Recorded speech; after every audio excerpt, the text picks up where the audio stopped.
সাহাবী ডাক দিয়া পয়গম্বরকে বলে, হে পয়গম্বর, তাহলে আমি আমার সব আমলগুলোকে দুই ভাগে বিভক্ত করে দেই।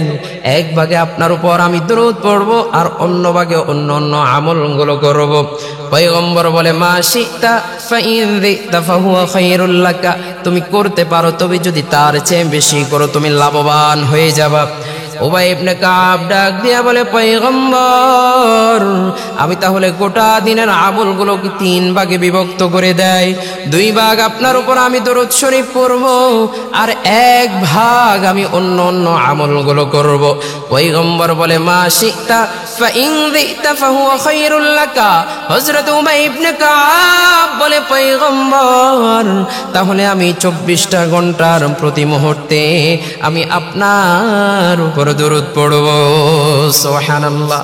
পয়গম্বর বলে, রে উবাই ইবনে কাব, তাহলে তুমি দুইটা পুরস্কারে আল্লাহ রাব্বুল আলামিন তোমাকে ভূষিত করবেন। রে উবাই ইবনে কাব, প্রথম নম্বর পুরস্কার দিবে, দুনিয়ার মধ্যে আল্লাহ রাব্বুল আলামিনের কাছে কত মানুষ কত কিছুই তো প্রার্থনা করে, কত কিছু আল্লাহর কাছে চায়, গাড়ি দাও, বাড়ি দাও, এটা দাও, সেটা দাও, কত কিছু আল্লাহ রাব্বুল আলামিনের কাছে চায়। কিছু আল্লাহর কাছে কবুল হয়, কিছু আল্লাহর দরবারে কবুল হয় না, কিন্তু তোমার দুরূদের উসিলায় ওই অপূর্ণ জিনিসগুলো আল্লাহ রাব্বুল আলামিন তোমাকে দিয়ে দিবে। সুবহানাল্লাহ। দুই নম্বর, আল্লাহ রাব্বুল আলামিন তোমাকে কি দিবে? আখিরাতের মধ্যে তুমি কোনো পেরেশান হইবা না, তোমার গুনাহগুলো মাফ হয়ে যাবে। সর্বশেষ কথা হলো, তুমি পয়গম্বরের শাফায়াত পেয়ে যাবা। বান্দা পয়গম্বরের শাফায়াত যদি কোনো বান্দা পায়, তাহলে তার জীবনে তো আর কিছু লাগে না। পয়গম্বরের শাফায়াত কত মূল্যবান, এটা শুধু পয়গম্বর সাহাবীকে বলেন নাই, এই কথাটা গোটা উম্মতে মুহাম্মাদের জন্য বলে দিয়েছে। বান্দা, দরুদের গুরুত্ব কতটা অপরিসীম, দরুদের গুরুত্ব কোনো শেষ নাই।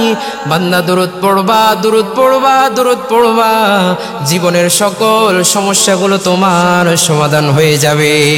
রাসূল করিম সাল্লাল্লাহু আলাইহি ওয়াসাল্লাম বলে, হে উম্মত, ভালো করে শুনে নাও, আমার উপর যদি কোনো বান্দা দরুদ পড়ে, বান্দা সকাল সন্ধ্যা আমল যদি তুমি দরুদ করতে পারো, পয়গম্বর বলে ওই ব্যক্তি আমার সাথে কিয়ামতে খুব কাছাকাছি থাকবে। কিয়ামতের ওই কঠিন ময়দানে মানুষগুলো যখন হাউমাউ করে চিৎকার করবে, এমন অবস্থার মধ্যে বান্দা তুমি যদি পয়গম্বরের খুব কাছাকাছি থাকতে পারো, তোমার চেয়ে সৌভাগ্যবান আর কে হতে পারে? দরুদের এতটা গুরুত্ব, এতটা ফজিলত, শুক্রবার শুধু জুমার কারণে দামি হয় নাই। শুক্রবার দামি হওয়ার একটি কারণও ছিল কিন্তু দরুদ। বান্দা, দুনিয়ার মধ্যে যত ঝামেলায় তুমি পড়ে যাও না কেন, বান্দা দরুদের আমল যদি তুমি করো, তোমার দোয়া আল্লাহর কাছে কবুল হয়ে যাবে। তুমি ব্যবসার মধ্যে ঝামেলায় পড়ে গিয়েছো, হতাশাগ্রস্ত, সব জায়গা থেকে তুমি পলায়ন করেছো, বান্দা, তুমি আল্লাহ রাব্বুল আলামিনের কাছে দোয়া করো, তোমার দোয়াটা আরশে আজিম পর্যন্ত পৌঁছাবে না, তোমার দোয়াটা আকাশের মধ্যে ঝুলে থাকবে। তুমি যদি আগে পরে দুরূদ শরীফটা যুক্ত করে দাও, তোমার এই দোয়াটা আল্লাহ রাব্বুল আলামিনের আরশে আজিম পর্যন্ত পৌঁছে যাবে। সুবহানাল্লাহ।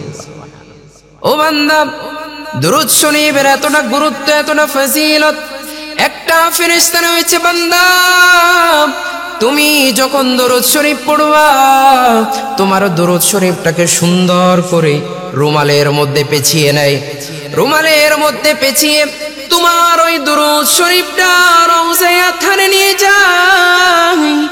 রওজায়ে আতহারে তোমার দরুদ শরীফটা নিয়ে যাওয়ার পর তোমার নাম সহ, তোমার পিতার নাম সহ পয়গম্বরের কাছে পেশ করে। সুবহানাল্লাহ।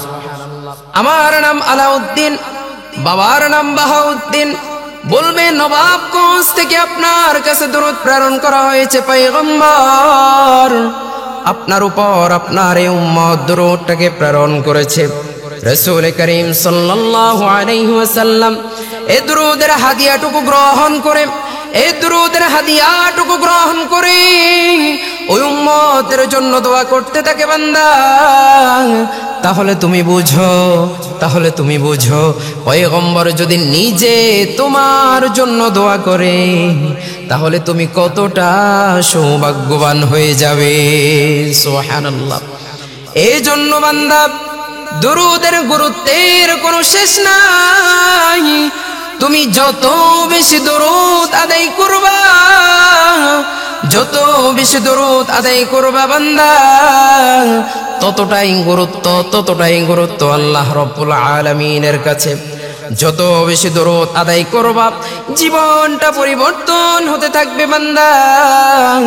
যতটা দরুদের আমল করবা জীবনটা কেমন জানি পরিবর্তন হয়ে গিয়েছে, এই জীবনটা পূর্বের মতো আর নাই। উসমানী খেলাফতে সর্বশেষ বাদশা ছিলেন আব্দুল হামিদ। এই আব্দুল হামিদের খেলাফতকালে এক ব্যক্তি রাজ দরবারে এসে হাই হুল্লাস করছে, আমি বাদশার কাছে ঋণ পাই, বাদশা আমার থেকে টাকা ধার নিয়েছে। মানুষগুলো বলে তুমি পাগলামো করছো কেন, তুমি কত বড় মিলনিয়ার হয়েছো, তোমার কাছে এত টাকা কোথায় থেকে আসছে? বাদশা তোমার কাছ থেকে টাকা পাই কেমন করে? সে বলে না, বাদশা আমার কাছে ঠিকই ঋণী, আমি জানি। আমার কাছে একটা চিঠি রয়েছে, এই চিঠিটা বাদশাহের কাছে পৌঁছিয়ে দাও, তাহলে বুঝতে পারবে। তাকে গ্রেফতার করা হলো। বাদশার মন্ত্রী মহোদয় পাশার কাছে চিঠিটা পৌঁছানো হলো, কিন্তু চিঠির নিকট কোনো গুরুত্ব দেওয়া হয় না, চিঠির কাছে কোনো গুরুত্ব দেওয়া হয় না, কারণ একজন পাগল মানুষ চিঠি দিয়েছে। কিছুদিন পর বাদশাহের নজরে যখন চিঠিটা পড়লো, বাদশা পড়ে দেখে, তারপর মন্ত্রীকে ডাক দিয়ে বলে, পাশা আমাকে তুমি কেন এই চিঠিটা আগে দাও নাই? বলে আপনাকে কি বলবো, একটা পাগল মানুষ আপনার কাছ থেকে নাকি ঋণ পায়, আপনার কাছ থেকে নাকি টাকা পায়। বলে ডাক দাও তাকে। ডেকে আনার পর বলল, হে বৎস কি বলবা তুমি বলো। বলি আমি এই উসমানী খেলাফতের মধ্যে বিখ্যাত ব্যবসায়ীদের একজন বড় ব্যবসায়ী ছিলাম, কিন্তু ব্যবসার কাজে আমি ঋণ করতে করতে এমন ঋণগ্রস্ত হয়ে গিয়েছে, আমার কাছে এখন আর টাকা পয়সা নাই, আমার কাছে এখন আর টাকা পয়সা নাই, কিছুই নাই। উপস্থিত মানুষগুলো মানে তোমার গল্প বাদ দাও, বাদশা কিভাবে তোমার কাছে টাকা পায় সেটা বলো। একবার বলো বাদশা তোমার কাছে টাকা পায়, আবার বলো তুমি নিজেই ঋণী। কি বলো, কিছুই তো বুঝতে পারি না। তখন সে বলে, তাহলে ঘটনা শোনো। একদিন রাতের বেলায় আমি যখন শুয়ে পড়লাম, আমি শুয়ে পড়ার পর পয়গম্বর আরবি আমার সামনে হাজির। সুবহানাল্লাহ। পয়গম্বর আরবি আমার সামনে হাজির। পয়গম্বর আরবি বলে, তোমার ঋণ নিয়ে টেনশনের কোনো কারণ নাই, তুমি তাড়াতাড়ি বাদশার নিকট চলে যাইবা, খলিফা আব্দুল হামিদের কাছে যে বলবা তোমার ঋণগুলো যেন মওকুফ করে দেওয়া হয়, আর বলবা আমার আব্দুল হামিদ কেন আজকে আমার উপর দরুদ পড়ে নাই। এই কথাটা শোনার পর বাদশা হঠাৎ লাফ মেরে উঠল, হঠাৎ হক চকিয়ে উঠলো। কি বললা তুমি, আবার বলো। বলে, হ্যাঁ আমি সত্য ঘটনাই বলছি। বলে, কি বলেছে? বলেছে আমার আব্দুল হামিদ আজকে কেন আমার উপর দরুদ পড়ে নাই। বাদশার গোপন কোষাগার খুলে দেওয়া হলো, একটা থলি তার হাতের মধ্যে তুলে দেওয়া হলো। জিজ্ঞেস করলো, কি বলেছে বলো। বলেছে আমার আব্দুল হামিদ আমার উপর আজকে দরুদ কেন পড়ে নাই, তুমি জিজ্ঞেস কইরো। এই কথা বলার পর বাদশার একটা পোটলা দিল। এইভাবে জিজ্ঞেস করছে, কি বলছে বলো। বলেছে আমার আব্দুল হামিদ আমার উপর কেন দরুদ পড়ে নাই।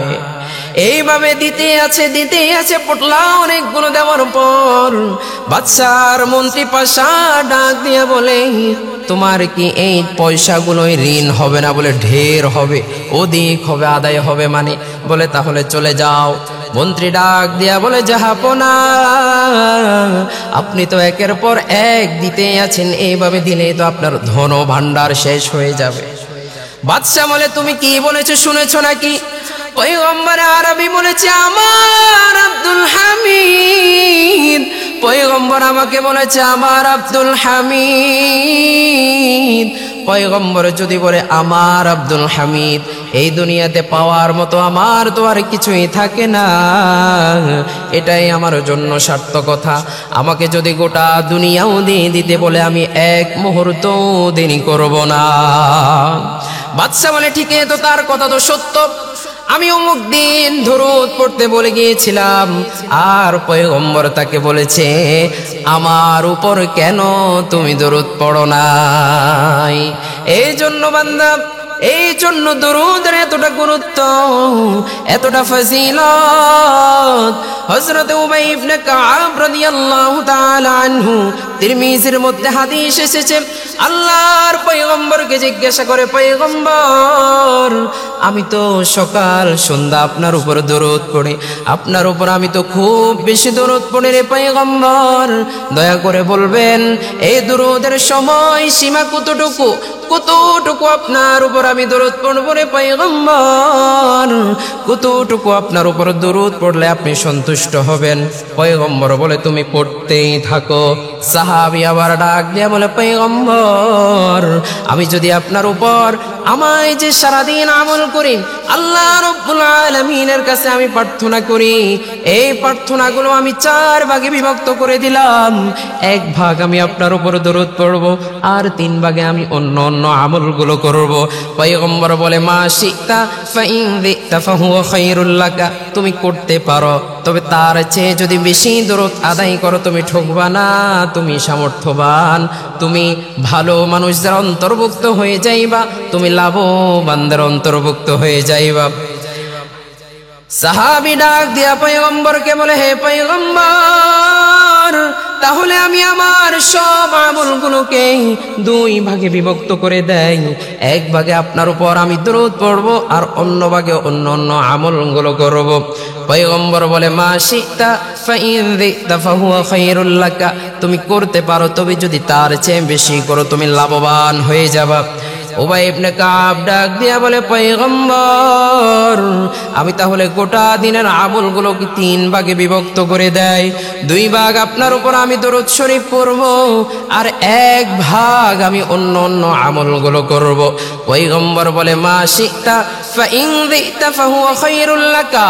হযরত উবাই ইবনে কাব বলে পয়গম্বর তাহলে আমি 24টা ঘন্টার প্রতি মুহূর্তে আমি আপনার উপর দরুদ পড়ব। সুবহানাল্লাহ। পয়গম্বর বলে রে উবাই ইবনে কাব তাহলে তুমি 2টা পুরস্কারে আল্লাহ রাব্বুল আলামিন তোমাকে ভূষিত করব রে উবাই ইবনে কাব।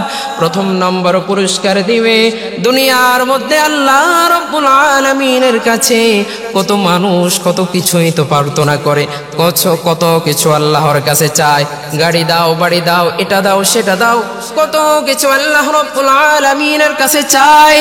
কিছু আল্লাহর কাছে কবুল হয়, কিছু আল্লাহর দরবারে কবুল হয় না, কিন্তু তোমার দরুদের উসিলায় ওই অপূর্ণ জিনিসগুলো আল্লাহ রাব্বুল আলামিন তোমাকে দিয়ে দিবে। সুবহানাল্লাহ। 2 নম্বর আল্লাহ রাব্বুল আলামিন তোমাকে কি দিবে? আখিরাতের মধ্যে তুমি কোনো পেরেশান হইবা না, তোমার গুনাহগুলো মাফ হয়ে যাবে। সর্বশেষ কথা হলো তুমি পয়গম্বরের শাফায়াত পেয়ে যাবা। বান্দা পয়গম্বরের শাফায়াত যদি কোনো বান্দা পায় তাহলে তার জীবনে তো আর কিছু লাগে না। পয়গম্বরের শাফায়াত কত মূল্যবান, এটা শুধু পয়গম্বর সাহাবীকে বলেন নাই, এই কথাটা গোটা উম্মতে মুহাম্মাদের জন্য বলে দিয়েছে। বান্দা দরুদের গুরুত্ব কতটা অপরিসীম, দরুদের গুরুত্ব কোনো শেষ নাই। বান্দা দরুদ পড়বা, দরুদ পড়বা, দরুদ পড়বা, জীবনের সকল সমস্যাগুলো তোমার সমাধান হয়ে যাবে। বান্দা তুমি যদি দরুদ পড়ো জন্য স্পেশাল ভাবে আল্লাহ রাব্বুল আলামিন তোমাকে 8টা পুরস্কারে ভূষিত করবেন। বান্দায় যদি তুমি 8টা পুরস্কার পেয়ে যাও, তোমার জীবনে তো আর কিছু চাওয়ার থাকে না। 1 নাম্বার, আল্লাহ রাব্বুল আলামিন তোমার জীবনের থেকে 10টা গুনাহ মাফ করে দিবে। সুবহানাল্লাহ। বান্দা গুনাহ তো করতেই আছো, আল্লাহর কাছে তুমি ক্ষমা চাও।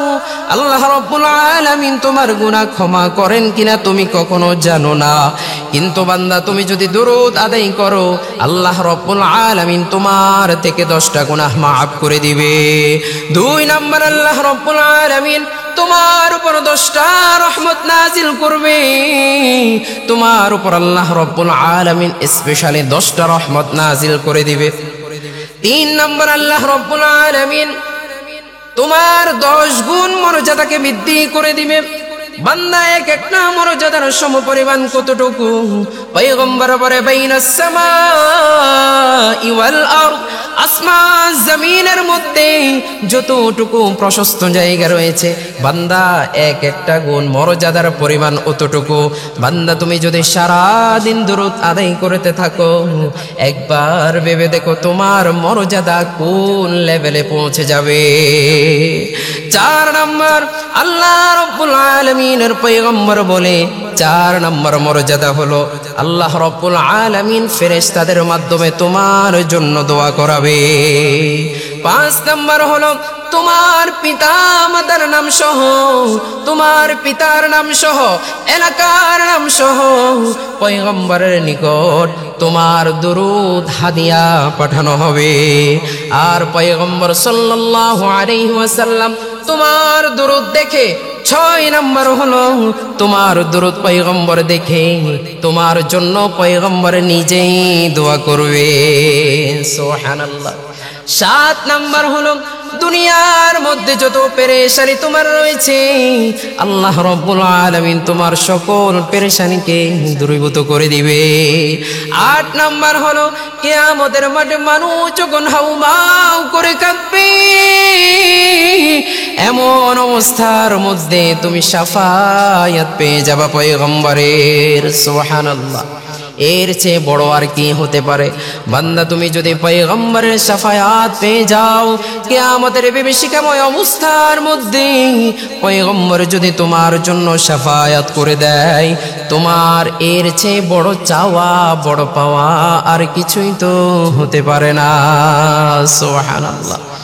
ও বান্দা, শুধু এখানে শেষ নয়, কবরের মধ্যে যখন তোমাকে শোয়ানো হবে, মুনকার নাকির সওয়াল করার জন্য তোমাকে যখন উঠাবে, তোমাকে যখন জিজ্ঞেস করবে কে তুমি, পয়গম্বর বলবে তুমি এই চিনো না, তুমি এই বান্দাকে চিনো না। এই বান্দা তো সকাল বিকাল আমার উপর দরুদ পাঠ করতো, আমার জন্য হাদিয়া পাঠাতো, 100 বার পাঠাতো, 1000 বার পাঠাতো। তোমরা কি তাকে চিনো না?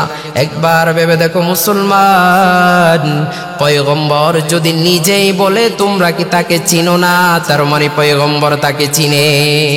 সুবহানাল্লাহ বিহামদি। দরুদের ফজিলতের কোনো শেষ নাই। বান্দা, দরুদের ফজিলত কত বেশি, বান্দা একবার পড়ে দেখো, তারপর বুঝতে পারবা তোমার জীবনটা কেমন করে পরিবর্তন হয়ে যায়।